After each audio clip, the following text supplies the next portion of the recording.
without ever thinking of a team, you know, just level this guy. Grill him to 100 if you want, MP5, all skills up to 10.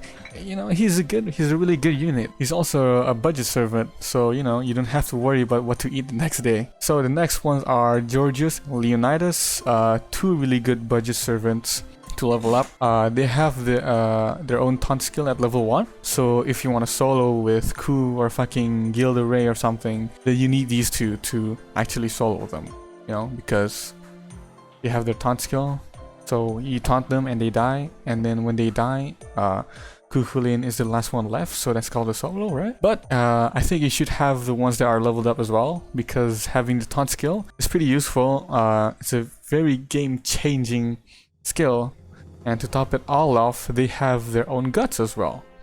So you can, you know, taunt, die, and then taunt again. Alright, next one is Ushiwakamaru. Ushiwakamaru is a great 3-star rider for every single Fate Grand Order player alive. And that's true. Ushiwaka is a great DPS semi-support rider servant, which can be suited to many of your Fate Grand Order battle needs. Minamoto no Yoshisune has an attack up party skill, a party NP generate up skill, which also has a quick up skill for herself, and an evade skill. In the JP version, Haya Misauri's skill, second skill, which is the party attack up skill, was buffed, and now her party attack up skill was boosted. It increases its own critical damage and gains critical stars, man. What? Not only that, Saurin has a quick single target noble phantasm which does a metric fuck ton of damage.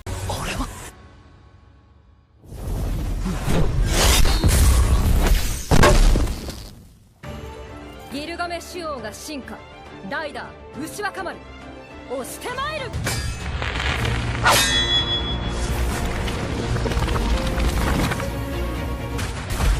壇の浦発想飛び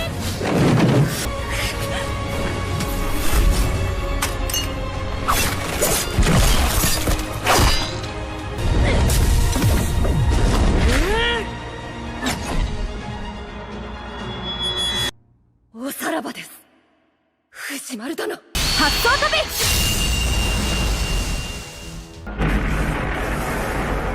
So yeah, she is a very good unit to have.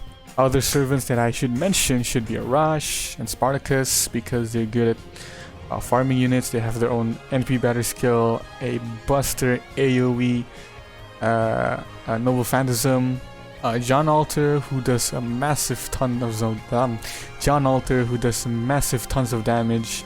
Tamamonomai, who's a really great art support servant. Lancelot, who is an art critical saber servant. Yes, he does tons of damage, also giving out crits, pretty cool, and you know, many more. Of course, in Fate Grand Order, I'm pretty sure every servant has its use in some way, shape, or form, except for the one assassin guy, I don't know what it's called. But at the end of the day, you could level up your favorite udon eating wife to level 100, your favorite house cook husband to 100 as well. The units that I mentioned for free-to-play or even for players who whale in this game are seriously good units which can fit into most team comps, and so yeah, you make sure to check them out. There are tons of videos that explains what each servant does and what good does it do, so you know, you can watch them for more servant suggestions and explanations. They're the ones who are like fucking 4 hours, 5 hours long video. If you sit through it, you can get a lot of information and you know, have more suggestions and more team comps in your mind.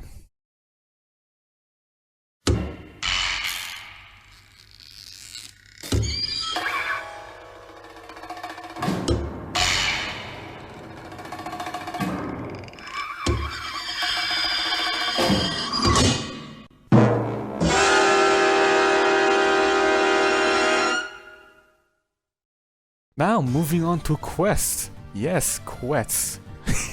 Quests. So being me, who played for maybe around 6 to 8 months, all I know that I played for more than half a year, almost a year. I have to slog through so much goddamn quests, and they're just so annoying to go through. I think one of the most annoying shit you have to go through in the early game when the quests have this. Yeah, like this, fucking this. I know that you can see what type of enemy will come up first in the FGO wiki, but sometimes you just don't want to look at the wiki, man. Like you watch the Fate Grand Order Camelot movie and you're like, wait a minute, they never have to fight against those big fucking Berserker class lions on the mountains? What the fuck? Since Fate Grand Order have a shit ton of those quests, good way to just get past them is to use a Berserker support servant. Use someone like Arjuna Alter from your friend support list, or any Berserker that has a AoE NP whilst being a SSR, a 5-star. You can also just use from your support list that aren't your friends, but you know, you can't use their Noble Phantasm. But it's alright, they do a lot of damage, their skills are probably 10-10-10, so it's going to be okay. Usually with quests like this, when you're low level, especially when you reach Camelot or Babylonia, clearing these quests might be a big challenge, and I'm pretty sure your servants aren't high enough level where they can just easily clear it. Sometimes your servant just flat out die, and you can't help but be frustrated to the fucking Berserker Lion, Chimera, or the Demon Boar, the fucking big ass snake. What the fuck are these? Clearing it with clearing it with your low level supports will be a pain in the ass, and you can't breeze through it. So use your friends list Berserker AoE support. It will help you a lot, trust me. Now, onto the boss quests. Of course, in Fate Grand Order, you will counter bosses in Lost Belts, events, and singularities. Now, most bosses up until Camelot will be pretty easy. Even if your team are pretty low leveled, the bosses before Camelot, they are just generally big health, and you just have to dodge their Noble Phantasm and shit like that. If you have a full team of like 3 stars, bosses before Camelot are going to be easy. You're like, before Camelot, you're like...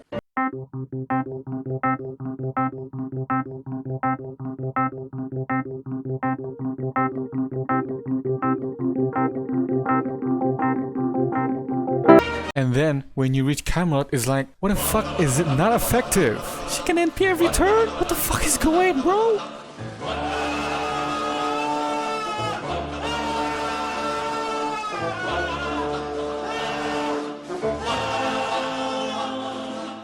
Yeah, it's going to be a huge jump in difficulty in Camelot, especially in the bosses. Well, you know, since I played both JP and NA, my JP account is quite behind in terms of progress. My NA account is already at Lost Belt 4, and my JP account is in the middle of Babylonia.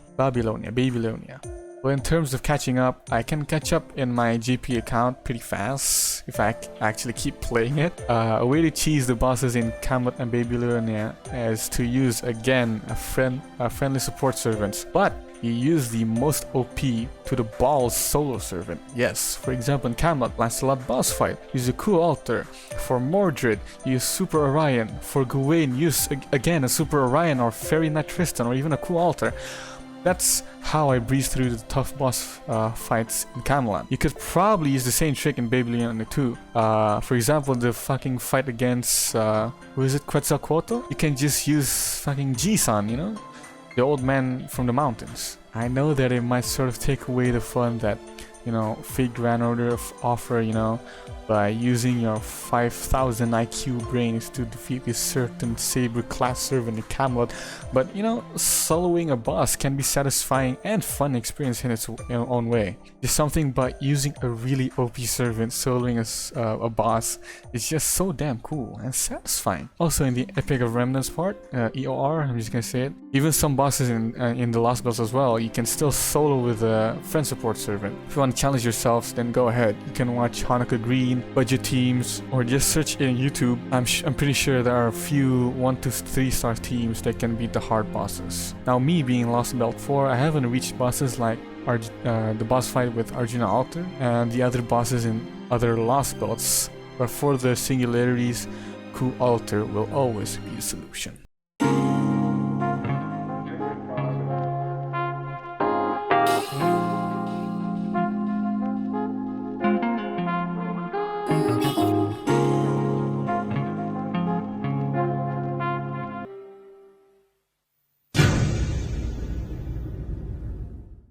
Alright, since you played Fate Grand Order and you know what you came for, you know, before you started to press that download button on the Play Store or the App Store, somewhere deep in your mind awakened from the slumber, warning you. おい、その先は地獄だぞ。 Gacha! Yes, the pinnacle of Fate Grand Order, and technically, that's what Fate Grand Order is. It's Gacha. Without Gacha, it won't be Fate Grand Order, because you can't roll the servants if there's no Gacha. Now, for my NA account, until just a few days ago, I finally bought my first few Saint Quartz. Yes, after playing for almost a year. I'll be honest, I got some pretty good SSRs, even though I have never spent money on this game. I have a Waver, a Scotty, Lolly Vinci, Orion, not the Super Orion, Saber, John Archer, and Shiki Saber. Although she's the one I got for the GSSR role, and Young Fei. So 8 SSRs in total, and I only spent to buy 15 Saint Quartz for the GSSR role. I tried rolling for Skathach for 65 quartz, but that didn't go well.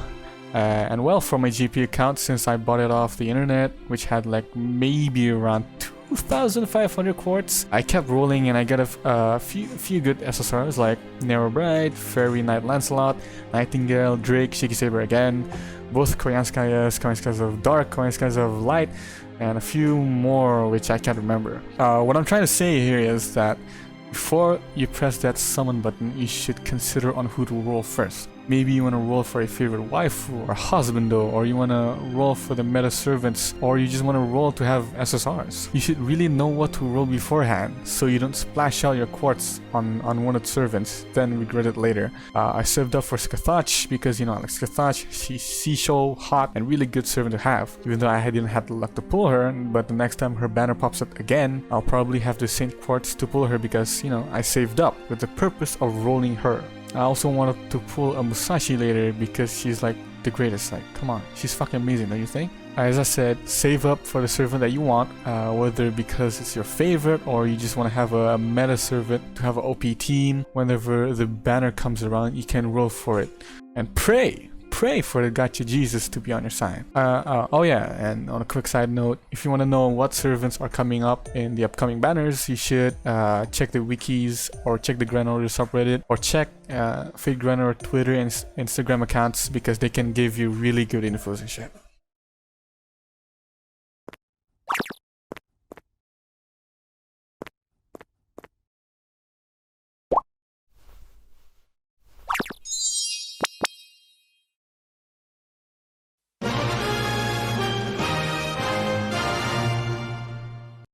Now, for the last segment of this video, grinding.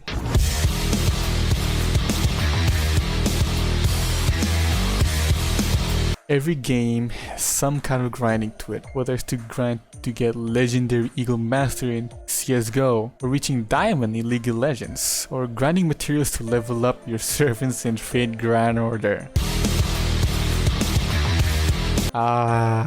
Grinding in this game is very time consuming. That's why until I think either the first or second last build, I finally just got my first budget farming team with Arash, Spartacus, Waver, and Kiyohime. Of course, Fate Grand Order is a game which, if you want to be good at it, you will have to invest it in for a long time. Even if you splash all your credit cards to roll servants, you know, you can't just be good in day one. Can't build a farming team like in day one. That shit takes like months to finally have a proper farming team. Well, it took me around, I think, 67 months, I think. I'm not sure, but all I know that I've been agonizing to get this farming team done and ready for a long time. And yes, material grinding. It will be a massive pain in the ass if you try to grind on the free quests. By the time you finally got enough materials to have your Matahari on level 100 with 10 skills, you'll already have grandchildren while still playing FGO. Because you will play for a long time, and that's a guarantee. There's no escaping the long period of time to actually be good at it. When you're already invested in FGO, everything needs time. Now, if you're looking to grind, don't grind on free quests for materials. Instead, whenever a big FGO event comes around, you should grind on that event, like the Christmas event, New Year event, and shit like that. That's how I got to level up my service very quickly, because I spent my life away just grinding these events. Why grind for events? Because Instead of grinding the free quests, grinding the event takes less time, and in the less time that you spend grinding, you'll get more materials. Now, the downside is that the events might be a little hard to grind, and there are only certain materials that you can get in an event. You can't get all the materials in one event. You'll probably have to wait for the next event for the materials that you're missing. Take a shot every time I said event. But even though the event doesn't have the materials that you don't need right now, just grind them regardless. You'll definitely need it later, or it'll come back and eat your ass like a cupcake. Also, you can do servant interludes, keep progressing the story, shit like that. They can give you materials as well. But yeah, technically all you need for grinding is to have patience, commitment, events, and golden apples, because you'll need a shit ton of them. There's no way to like buy your way through for materials that you need, because that's just how the game works. It's designed to make you invest in it for a long time because of the grinding process. And sometimes the grinding process might be discouraging and tiring, but just keep on grinding, and in the end you'll see your Musashi at full level, grilled, 10/10 skills, and who doesn't want that? So yeah, that's the end of it. For me, Fate Grand Order is a very fun game despite the shit roll rates and the meticulous grinding. Because, you know, I just love seeing waifus on my screen, man. Yeah, for Fate Grand Order, you know, take your time, have patience, log in daily. Surely you'll get to the top without you noticing it. Okay? So thank you for your time. Please subscribe and like this video, and I'll see you in the next video. Bye bye!